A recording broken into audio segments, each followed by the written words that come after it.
Hello, everyone, and welcome to your NARSA weekly update for the week commencing Monday, the 1st of May 2023. May already, that means next month is convention month. And if it was a normal convention year, we would be about 4 weeks away, maybe 5 weeks away from the convention. But with it being a wee bit later this year, of course, it's about 6 weeks away. I'll get to that part in a wee bit. Yes, you can tell I'm trying to avoid what I have to talk about here, which was yesterday's game, of course. Anyway, it's Gary here again, and I hope you're all doing as well as can be expected after yesterday's, what could you say, somewhat predictable defeat yet again to that mob.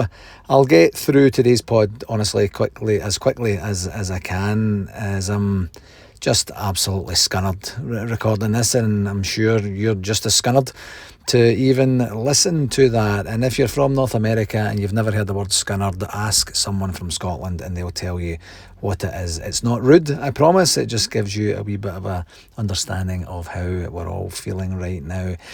I said last week that the Aberdeen game was a wee bit of a rude awakening, and I hoped, and that'll probably be a bit of a prevalent word for this week, hope that it might serve as a reminder that we just can't afford to do that in the semi-final, and we all know how, what happened in the semi-final now. So like last week, and this is becoming a bit of a habit, let's just get the kind of crap out of the way, and then we'll get on to some decent topics and the like when we get to talk about the convention and such. So just the one game, as you know, and that was yesterday's repeat once again of kind of what has blighted us the entire season, and the 1-0 defeat from them. And I know that I've mentioned before that this current squad of players have just been incredibly creative in conjuring up new and more ridiculous ways of conceding the bizarrest of goals. And man, oh man, did they come up with an absolute belter on Sunday. I think I also said last week the mistakes are kind of built into this squad's DNA. That's what it seems like. Anyway, and I genuinely, firmly believe that now, even more so now after what we witnessed on the field yesterday, especially for the goal, So here's the long and short of it for me. We don't defend, and none of this is new, by the way. I'm just saying it's almost to have a kind of cathartic effect for myself. But we don't defend well enough, and our attackers are just of a lower quality than they need to be, and certainly lower than they need to be when we play teams that are decent. We get away with it against the likes of St Mirren's and stuff like that, but we came across an Aberdeen team that are fairly well organised now, and then we come across against that mob, and it's just the same old story, and that's just exactly the recipe for what we're getting this season. A League Cup final no-show, miles behind in the title race, and by the way, we have been miles behind for some time now, and this isn't a new or emergent situation, for us in terms of the league form. And then a Scottish Cup semi-final flop that just had an absolutely familiar feeling to it. And I said to some pals yesterday in a group chat, the thing is, for today, we were watching in hope. I was certainly watching in hope rather than expectation, and we got pretty much, what we were anticipating, didn't we? And that's just where the squad are at right now. Some of these guys have been absolutely incredible servants for Rangers, and in the moment, right now as we're sitting here together, there's a level of awkwardness about talking about their pending departures from the club, but leaving anything is awkward, and in the fullness of time, they will most certainly be remembered fondly, the likes of Kent, Morelos, McGregor, Arfield, the folks that we kind of think are kind of likely to leave in the summer. But we already know what we're going to get from these guys, as they've been with us for so long, and that just kind of takes me back to my hope versus expectation comment. We're hoping against hope that they play an absolute blinder, and then we're hoping against hope that the referee doesn't become a factor, and then we're hoping against hope that they have a bit of a dip or make a mistake. And two of those things didn't happen yesterday. The referee wasn't really a factor. I'll get to that in a wee second here. So just in terms of the summary, The rumours that were flying around on Saturday was that Nico Raskin wasn't going to be playing, and that was going to be a wee bit of a blow, but thankfully that didn't actually come to anything, and I thought we did start the game pretty well from what I could see, which, there wasn't a lot for both sets of fans to get too excited about, apart from the way they tried to out-flare each other, or is it outsmoke each other, or is it out pyrotechnic? I don't know what it's called, each other at the beginning, but just that's a bizarre way to do things at the beginning, and you just can't see a thing. And we almost missed the Raskin effort. He's a bit of a speculative effort in the first minute, and we got a corner from that. It was a deflection off their defender to kind of set down a bit of a marker, I thought, and things looked pretty bright. Then the game went into a wee bit of a tactical battle with not a whole hell of a lot happening that I can remember, not even any tackles flying in or anything to get super excited about. And then, as the half is progressing, we just conspire our own downfall again with the most bizarre, I don't even know what words to use, lazy, incredibly amateurish, and I'm going to say this in inverted commas, defending that I think you'll find. And this one was just out of the absolute top drawer of almost the entire team getting in on a collective brain diarrhea moment at the exact same time. It looks like we fouled the guy. Actually, we did, but there's no whistle. Then we stop, but we expect it because we expect there to be a whistle, but there's no whistle. I think that's what happened anyway. And then either way, we just stop. It doesn't really matter, what the players were thinking. 3 players stand and just kind of look at each other. Then that mob player just strolls in and says, well, okay, guys, if you don't want to take it, I'll happily take it. Grabs it, throws a speculative cross across the box, and any goalie who comes off his line as part of his regular, fare would have come out and put a fist on that, maybe even caught it or something like that. But nope, we haven't had a goalie like that for quite some time. And that's not to lay any blame on Alan McGregor for this, but it was something that I thought about immediately upon seeing the replays. The entire defence just stopped, and especially James Tavernier. And then their fella comes in and strolls in for the easiest of headers, and then they're off and celebrating, and we're standing pointing fingers, looking at each other, like we, I don't know, we're kind of just shocked. It was just absolutely pathetic, that goal. That was an absolutely pathetic goal to lose. If my team that I play on, we're called the Rogues Masters, that's our name, and Masters is just there to depict the fact that we're all old. If we lost a goal like that, I do a game recap after every single game, and it's just for fun, and we give out the man of the match, which we call over here the game ball and all that sort of thing. But if we lost a goal like that, I would savage the team for that, and kind of in jest somewhat, but letting them know, guys, come on, but we, fortunately, over here in Calgary have the excuse of being old and kind of slow and kind of crap. These guys are supposed to be elite level athletes, but they can't even get the basics right. So that just tells you what you need to know about this collective group right now. So then halftime comes and we're on a wee bit of a downer because of our own stupidity. Second half, we were better, absolutely we were, and we did create some decent chances. Taff hits the inside of the post, and Fashion Sakala, who had replaced a completely abject Ryan Kent. No, I guess, did Fashion come on for Tillman? I think he might have. I can't remember now. But anyway, Fashion Sakala does what Fashion Sakala does, doesn't he? I don't know what he does. Is it panic? Does he shut his eyes? This one was worse than the one that he missed in the cup final. All he has to do is come and tap it in. It was more difficult to miss that one, folks. I firmly believe that. I've seen the replay a bunch of times, and he just slams it into the side netting. And as I said, he is previous for this. And this is true testimony to how garbage this guy is at football. He's an open goal, a swing and a miss, and we're just getting laughed at. Obviously a very, very nice man, a very nice guy, but nowhere near Rangers class, and hopefully we don't have to be talking about him too much longer. Tav also has a header a wee bit later on that he just didn't quite get right, kind of headed it downwards just a wee bit too much. And then we had quite the number of set pieces, by the way, especially at the beginning of the second half, and it was just like a hit and a hope, wasn't it? We just kind of lazily threw the balls in. to the box, and quite frankly, apart from that one taff header, we never got near any of them that I can remember. Nothing that gave us any cause for kind of jumping up and down, and then in the last 15 minutes or so, it was just the usual, them taking 30 seconds for every throw in, suddenly getting cramps galore across several players, and just just basically snuffing the game out, and we never really had any genuine real sniffs on goal to give us hope that the comeback was actually going to be on. Lots of huffing and puffing and the like, but not a lot of actual genuine byproduct from that huffing and puffing. And 1-0 is how it finished, and that's kind of all she wrote, isn't it? The positives, do I get to say none for that? I try not to, because I try and be as positive a guy as possible. So let's just say maybe it was positive to see that little runt, Alistair Johnson, injure himself while trying to injure Borna Barisic. That kind of made me laugh a wee bit, and it couldn't have happened to a nicer guy.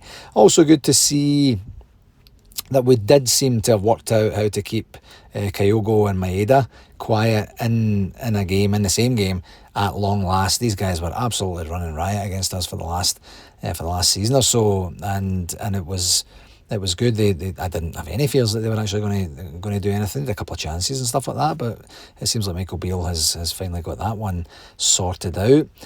Jota, not so much. Certainly not for their goal. That was just an absolute gift, but we didn't give up a whole hell of a lot of chances, really. McGregor had a couple of saves, but just kind of basic routine saves, nothing absolutely spectacular, which is probably another positive as well. And I thought Todd Cantwell played really well. He's a great player, and is really making a difference for us in midfield, and so is Nico Raskin, although he was part of the crew that had an absolute nightmare for their goal, so that's going to be a lesson learned. But if Raskin and Cantwell are the level of players that Beale is actually looking at, then the future is going to look bright for us as we go forward. It just doesn't feel like it right now. Other than that, I can't really think of anything else positive whatsoever from the game.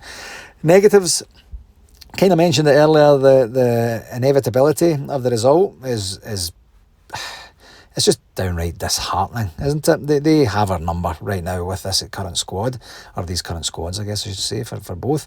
And that's just kind of plain and simple to see. Our defending was criminal for their goal again, and the whole thing was basically predictable, probably, is maybe the way that I would say it. And our season has just been a blowout and absolutely nowhere near good enough after the PSV result. When we get into the Champions League, there has been almost literally nothing to shout about as a Rangers fan, and that's, that is genuinely with the benefit of hindsight, but so disheartening.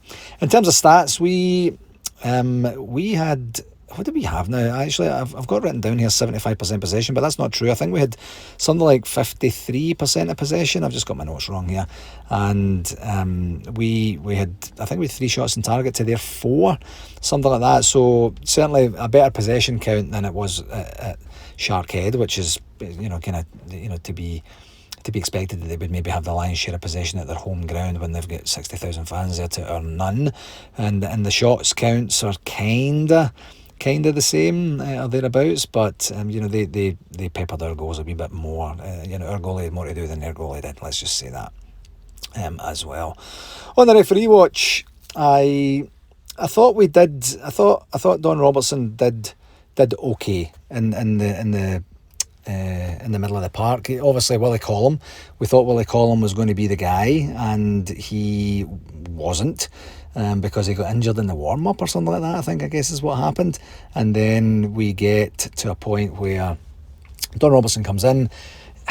I think he did okay. I mean, what I think I said last week was, we got to a spot where we were in a position where we don't want the referee to be a factor at all. I don't think he was a factor. Did he have some annoying fouls that he called? Yes. Was there something? I thought. I mean, Callum McGregor he's just a perfect replacement for Scott Brown. You just don't seem to be able to get booked if you've got a captain's armband on with a green and grey hoop jersey as well. So other than that, though, I don't think he had anything. He didn't have any big calls to make, and didn't really do anything to negatively influence the game at all either. So that's a good thing in that respect. So for that, he gets the standard 7 out of 10. Didn't do anything incredibly bad, didn't do anything incredibly incredibly good, so he gets the standard with that as well. So with that, what does that give us then in terms of the season? That gives us 5 meaningless games between now and the end of the season. Of course, last week I said I thought they would probably make the Old Firm game the third game of the 5 that we have remaining, just to make sure double check that there wouldn't be an opportunity for them to win the league at Ibrox. But lo and behold, they bring the fixtures out and it's the second game, and they are away to Hearts at Tynecastle, who are desperately looking for points to try and catch Aberdeen in third spot. So I don't know what's going to happen. Are they going to come? Are they going to try and win it at Ibrox just to kind of make a bad season even worse? Who knows? But would of course like to win the last 5 games. I'd like to see some of the kids coming through now, getting a chance for some of the other players to get a wee bit of game time and kind of start to shape things and what the team is going to look like a wee bit in terms of with other key players not there. I've heard kind of bits and pieces of, Ryan Kent should never wear a Rangers shirt again. We don't want to see Alfredo Morelos again. Fashion Scala, I mentioned how I felt about him earlier. These guys deserve a wee bit of a send-off, and as I mentioned, like in the fullness of time, we'll thank them for their service and maybe even look back on it with fondness. But for right now, it just hurts a wee bit too much. So it'll be interesting to see what happens. We just want to win the games, of course, and amass as many points as we can, and we don't want to get beat by them at Ibrox. I guess that's probably the last and only thing to really play for. So I guess we'll see what happens. So one thing I did want to mention, just as a wee bit of a segue, I guess, for this week, to try and make it a wee bit more, to analyse it a wee bit more, let's just say. So in my coaching land and in my kind of day job land, I study a whole bunch of different things, and one thing I've been studying recently is human performance principles, or the principles of human performance, and kind of trying to take the human out of it, as in I'm not going to blame a specific player or anything like that, and talk primarily about the performance part from a Rangers squad perspective. So what I'm going to do is I'm going to tell you the 5 major principles of human performance, and then I'm going to give you a wee bit of this is Gary's interpretation of what it means for Rangers. So the 5 principles are: error is normal, blame fixes nothing, learning and improving are vital, adapting is key, and how we respond to failure matters. So let's go back to the top then. Error is normal, and then the subtext of that is even the best people make mistakes. Absolutely, they do. They just can't, or they just don't make as many as we collectively do. The elite squads do not make as many mistakes. Can you remember back to the 55 season and remember the amount of mistakes that we made that season? I can't remember any, to be perfectly honest with you. So error is normal. Even the best people make mistakes, but not as many as we make. Blame fixes nothing. Blame endangers everything. So I think, honestly, as a fan base, we've been kind of good on this one, not really hounding any specific player. And that's maybe because it's a kind of squad-wide thing, or a defence-wide thing, or an attacker-wide thing. So it's not just one player. But we don't have something to blame. I think if we had something to blame, that would then maybe give us a wee opportunity to know and understand and appreciate this particular player is the problem. We need to do something about this, but we don't even have that luxury as well. Learning and improving are vital. So learning is deliberate. I'm just not seeing either of these things, learning or improving. And I don't know, is it a capacity issue? Is it an ability issue? Is it a familiarity issue? Is it something else that's going on in terms of we've just ran the race with these folks and we need to freshen things up? Because they must be getting kind of fed up to be looking at the same faces and seeing the same sort of things that are happening on the field at the same time as well. So I don't see a lot of learning and improving. Adapting is key. So context is everything, and context influences behaviour. So in the context of the mistakes, in the context of the season, in the context of happenings of a specific game, you can talk about that. You can somewhat justify that, or at least explain it away. And it's a wee bit of a toughie because there is that genuine context, but the results are essentially the same, and we have a definite pattern now about the type and style of points that we lose, about the type and style of goals that we lose. We're not adapting to situations that are happening in games, and we're creating new context, but it's not positive context, and the only adopting I'm seeing is that we're just getting, we don't seem, the team doesn't look like it hurts as much as it should when we lose points. When we lose points, that's a catastrophe. And it just, Terry Butcher booting a door at Parkhead when Billy McNeil's getting interviewed, that sort of passion, I don't see it. Maybe just younger players articulate themselves differently these days, but I don't know about that one. And then the last one, how we respond to failure matters. How leaders respond matters too. But again, kind of like, the context of the learning and improving. I don't see that we respond, and that's the challenge. We don't really respond to the challenge, and that in and of itself is the challenge itself.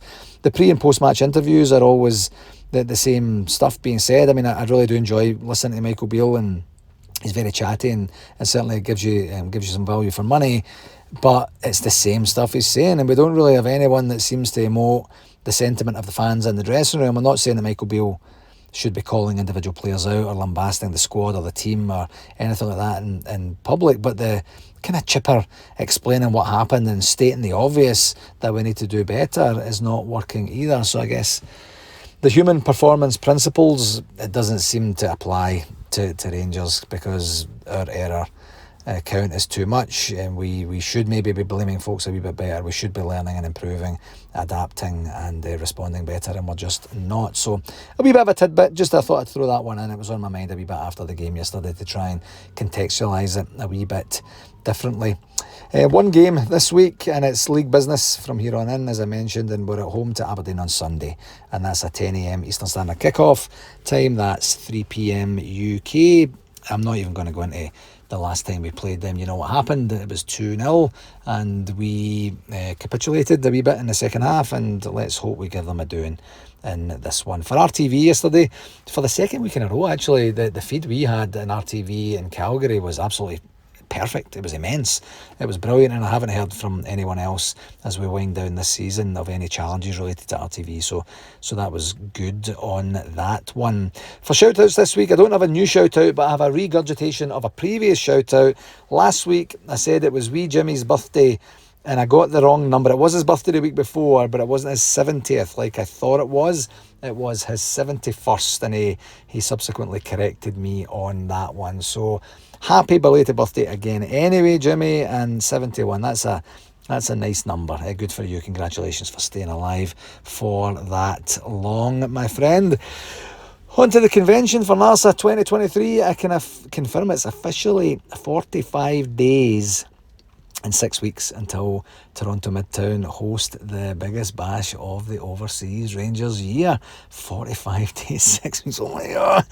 So we did meet again with the hotel this morning to chat about limiting our fiscal exposure due to the less than anticipated numbers showing up for this particular convention, and we did get a break on the hotel rooms. We were able to pass back some convention space, some hotel rooms space as well, but we didn't get a break on our food and beverage attrition. That was a blow last week. I was hoping that we would get those numbers down.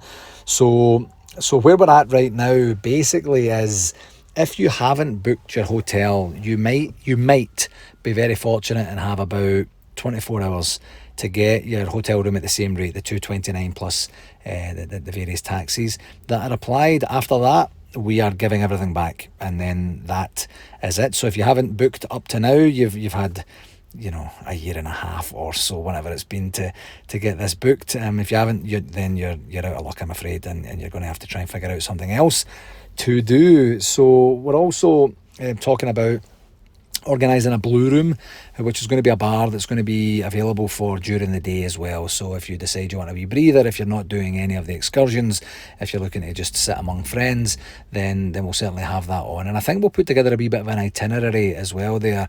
We'll have the DJ Si. He's going to come in and do a wee bit of stuff for us at various points. Maybe we'll try and get the various VIPs who are available, who are maybe not at the excursions themselves, to come in, and we'll just put together a wee bit of an itinerary as well. Maybe get you an opportunity to kind of rub shoulders with the VIPs in a wee bit more of a quiet setting as well. So we'll get to that over the next wee while, but things with the hotel are going great. I should have the addendum back from them tomorrow. We'll get that signed, and then we'll move forward and then just work on from there. In terms of challenges about room bookings. I am hoping to speak with the reservations manager, probably not tomorrow, probably Wednesday, I think, and get a chance to sit down. I've received a couple of emails that I can try and decipher. As I mentioned last week, the email correspondence just kind of doesn't really go anywhere, and I don't get much semblance of understanding of what they're actually trying to say. The rooms are available, and people try to book the rooms, and then they're told they're not available, so I don't understand that. And I'm not the brightest guy in the world, but I'm not the stupidest either, and I think we need to get to the bottom of that. One thing we were trying to do and get organised was to try and put individual nights out for sale. And you would have the opportunity to buy just a Thursday, just a Friday, or just a Saturday. And while in principle it sounds quite simple to do, the ticketing system we use is a software called Ticket Tailor. And Ticket Tailor, for every time you have to you want to put another kind of package together, whether it be the Thursday, Friday, or the Saturday only, or the Thursday individually, or the Friday individually, or the Saturday individually, whatever it's going to be, you have to create a separate event. And then when you're doing that, it becomes a wee bit more difficult to manage your inventory, because you're pulling from the same inventory. So as inventory in one pool goes down, you need to be able to manage that with inventory from the other pool to make sure that you don't sell out. As I mentioned before, we've given some banquet space back, and we're going into a smaller room, so we have space for 304 bums in seats at the grand banquet on the Saturday night. So that's our limit for the Saturday night, is only 304, and that includes the top table. So that's the practicalities in the background. And then at the actual event, when we have the security folks scanning you in using your QR code on your ticket or your phone, then they have to change between events. If you trap up and you say, I've just got a Thursday night only, or a Thursday, Friday night, then they have to scan, they have to go between different events within their system to be able to scan it as well. All of that to say, folks, it's just a wee bit more of a logistical nightmare, and something that we can't quite handle at that point. So all of that to say, what we're going to do is we're going to put Thursday and Friday night tickets only on sale as a package for $100. And if you're looking just to come on the Friday night, then my apologies, you're just going to have to buy the 2-night package, and maybe just see if you can sell on the Thursday night if you have no intention of attending the Thursday night. But logistically, practically, it's just going to be easier for everyone involved, apart from the payee maybe, or the payer, I guess that would be, to make there. But they are already live on the website, so if you're looking for Thursday, Friday night tickets, you can go there. We have a bit of flexibility in terms of the room size for Thursday and Friday night, because it's going to be banquet style, so I don't have any fears that we're going to sell out of those. But the grand banquet on the Saturday night, we've got about 30 tickets left, 30, and after that will be considered a sellout, and then we'll just move on from there as well. So I hope I've explained it enough. I'll put a wee bit of information on the blurb for tonight's pod as well, and then we'll see how it goes from there. And the golf there's going to be a wee bit of a change in the golf. It's probably not going to be a shotgun start like we were hoping. The sign-ups for the golf haven't been quite as strong as we were hoping for, but just a reminder that there are two prices for the golf. One is $235, that's with your transportation to and from the hotel. The other one is a $40 relief on that, $195 if you're making your own way, if you have your own car, if you live in the area, whatever that looks like. And the same idea for the brewery tour, 2 tiers of tickets, one $50, and that's with the bus transportation to and from the hotel, and $30 without the bus as well. And everything else, as I mentioned before, is is out there. And it's coming along nicely. I haven't heard anything definitive from Rangers as to who, if anyone, is coming, and I think that basically means with 6 weeks to go that probably no one is coming from the club. They maybe get a wee bit of a pass because there's been such change in the leadership at the club, but never say never. I'm going to be speaking with the club next week, so I'll get an opportunity to kind of ask them outright, what are you actually doing, if anything, and then we will get that organised from there. I'll keep you posted on that as soon as I know more. Just another wee reminder, this is an AGM election year. Well, it's an AGM year every year, of course. That's the A part of the AGM. And but we do have the open positions for secretary and treasurer. So right now, I do have one inquiry from a fellow down in the States who would be interested in talking about the treasurer, and I will be giving him a call. I've been promising that for a few days now, but I'll hopefully get a chance to give him a call tomorrow and just walk and talk through what that looks like, and then see where we go from there, whether he's willing to put his name up or not. And then no inquiries that I know of anyway on the secretary position. But again, if you would like to get in touch, please by all means do, and I'll certainly tell you what I know and what my vision would be for these roles, and whether you think that's going to be a good fit for yourself or not. You can make up your mind about that afterwards. On the comms front, for this week, just a couple of bits and pieces here. I did say last week, for anybody who listened last week, the big news from the boardroom the previous week to that was that there was no big news from the boardroom, and then that kind of blew up a wee bit on Tuesday, didn't it? Wow. So we have Stuart Robertson leaving us shortly as managing director, and James Bisgrove assuming the role of CEO. In terms of roles and responsibilities, I don't know what the difference is between the managing director and the CEO in terms of span of control. I guess we'll find out a bit more about that as time goes on. We've had a new chairman, we've had a new manager fairly recently as well, by the way. That's only 6 months ago, and we now have no sporting director or director of football, and we now have a managing director leaving. So this is a lot. So we're going to be looking for replacing James Bisgrove's position as well as a commercial and marketing director. So that's a lot of change, and within the heartbeat, within the foundation of the club as well. But thankfully, and this is where you can start to get a wee feel for the foundation of the club, a lot of this has been through succession planning. So we do have some level of continuity within that, certainly with James and Stuart's positions, and with John Bennett's position as well. I did reach out to both Stuart and James last week to offer them my congratulations and my support on behalf of myself and of NARSA as well, and I'll hopefully be speaking to them this week. I was supposed to receive a call from Stuart Robertson last week, but he didn't call, and I'm assuming he's fairly busy. I do have a call set up with James Bisgrove a week on Thursday, so the 11th, and I'll get a chance to chit chat with him then and see what his plans are and see where we take things from there. So yeah, we'll continue the dialogue with the club and see where we go. There's no real material difference to me this year whether they show up or not. It's only better when they show up, when they've got shiny silver things to wave at us, so to speak. And the second thing, or the last thing, actually is, well, no, I guess it's the second last thing, is you might have seen yesterday that Graham Souness is retiring from Sky Sports. I think at the end of the season. The article on the Sky Sports website didn't really articulate when his last day would be, but it seemed to be coming with a degree of finality to it. I believe his contract is up at the end of the season anyway, but it was kind of vague as to what he's going to do. He mentioned some charity work and things like that, but Souness is royal blue through and through, so maybe he would decide to do something on the Rangers front, and if it was a good fit for both parties, that would be great. I'm going to get the opportunity hopefully to offer him my congratulations as well for the next wee while, but I'll just leave him be for right now.